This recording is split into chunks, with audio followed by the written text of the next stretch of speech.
Good afternoon. Thank you so much for the invitation to be here. My name is Don Beyer. I'm a friend of Arthy's.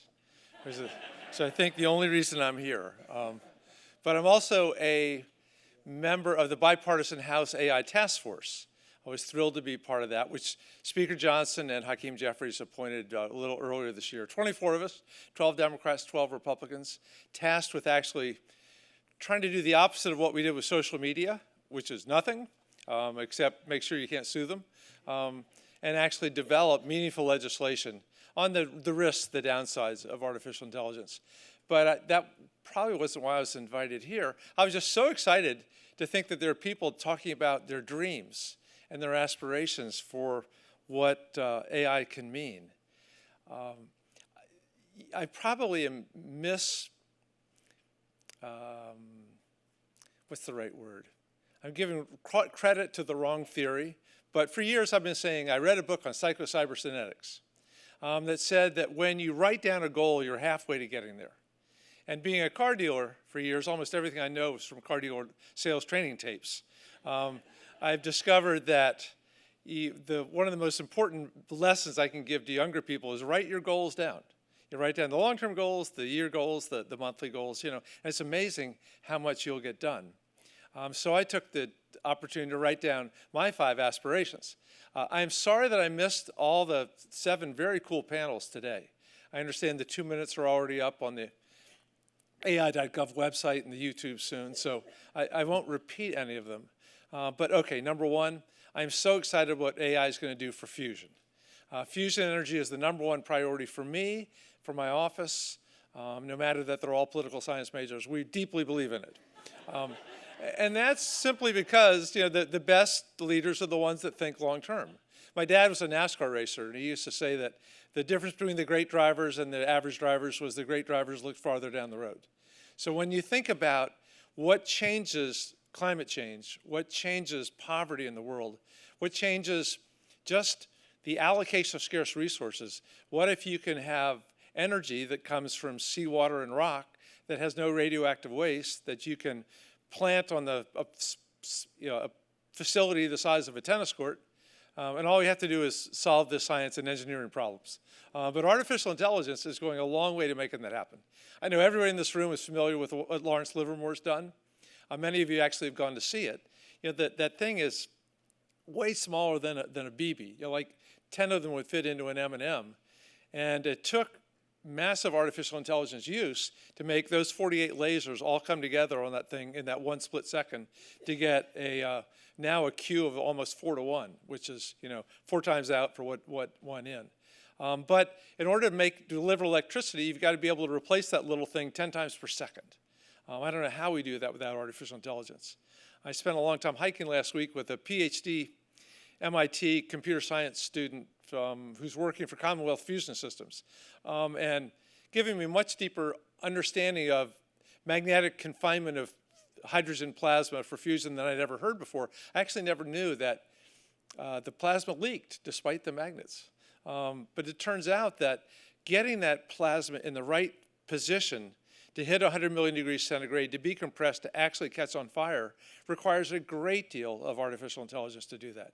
So that's my great aspiration, that sometime while we're all still alive, not our children or our grandchildren, that we put fusion energy on the grid.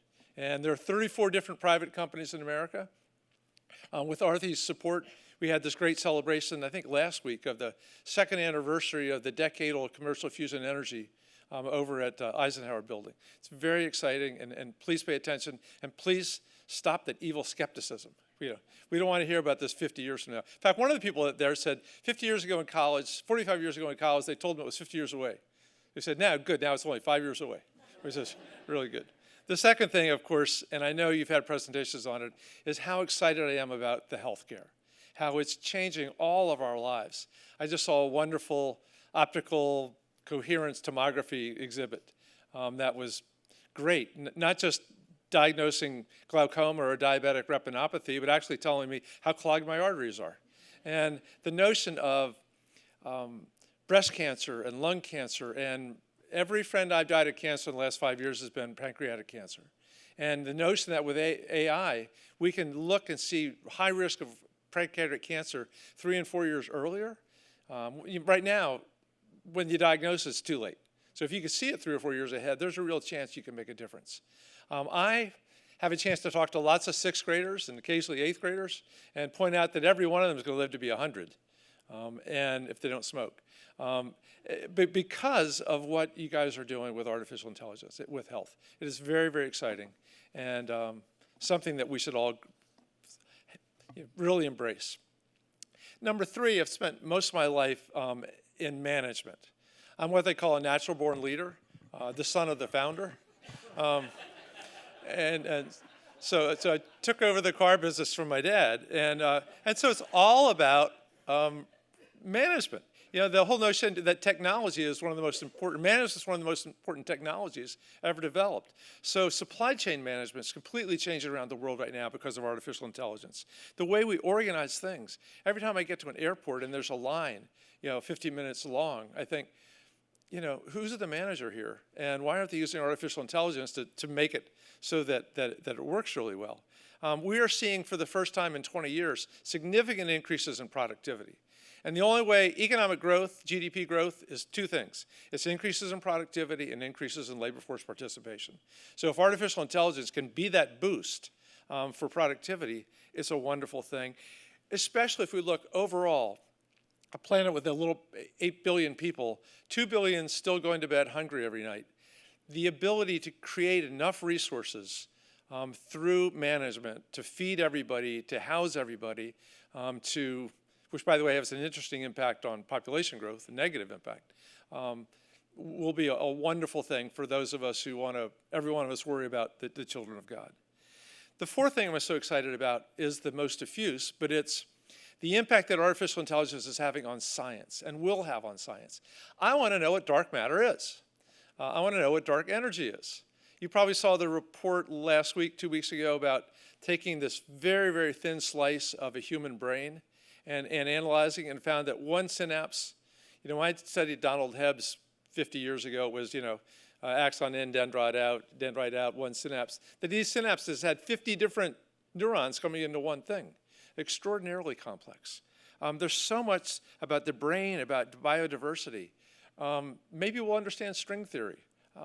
I talked to Arthi about my friend Max Tegmark at MIT and his book on the mathematical universe. She thought he might be a little bit crazy, but I want to know if he's right or not. And I think artificial intelligence is going to bring us there. And then finally, just the idea within artificial intelligence of democratizing it. We have a wonderful bill on the Hill, very bipartisan, called the Create AI Act, which says that these large language models, which cost a minimum of $100 million to build, so it's Gemini and ChatGPT, et cetera, Anthropic, need also to be something that's built for the American people, for the people in general of the world, that we democratize it so that businesses and researchers and academics. Dario Gil, the head of research at IBM, said, we can't afford to compete with them. That we need to do something to make sure that AI is a tool for every one of us in the different ways. Those are my aspirations. You've got a great panel coming up, and thank you very much for thinking as creatively as you can about this.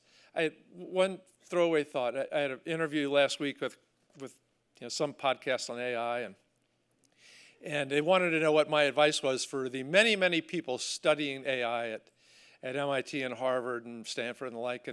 And my instantaneous thought was, please don't just think about it as a way to invent a new technology and become a unicorn and a trillionaire. Please don't think about it as a way to get rich and famous, but rather do like the people in this room think about how it can change the lives of every person on this planet in a really good, productive way. Thank you very much for all that you do, and have a great afternoon.